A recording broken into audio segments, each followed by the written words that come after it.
pinuntahan nga namin ang trending na food park dito sa Marikina. Katabi nga lang sila ng Uniqlo at malapit lang rin sa SNR. So kung familiar kayo doon, puntahan nyo na din. Sobrang nakaka-enjoy nga yung experience ko dito kasi sobrang ganda ng food park nila. Talagang napaka-presentable at higit sa lahat, ang daming pagkain. Marami rin mga kakaibang food na talagang magugustuhan mo siyang itry. Sakto pagpunta nga namin dito ay talagang magugulat ka dahil marami nga yung tao. Pero okay lang kasi marami nga ditong mga upuan at mga lamesa kaya kahit marami ang tao, makakaupo ka naman. Nakaka-enjoy nga dito ang mag-sightseeing. Wow, kasi ang daming mga pagkain at matutuwa ka kasi nga napaka-presentable nila tingnan. Hindi lahat ng pagkain na tikman namin, pero ito nga yung mga pagkain na binili namin. Una dito yung kakaibang Japanese food.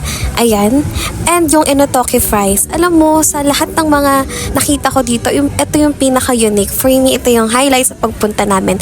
100/10 itong enotoki fries. So kung ako sa inyo, itry nyo na din siya. Kaya ayun, kung gusto nyo rin maggala-gala at mag-food trip, puntahan nyo na rin ito. Malapit lang sa Marikina, SNR. So yun lang. Bye-bye!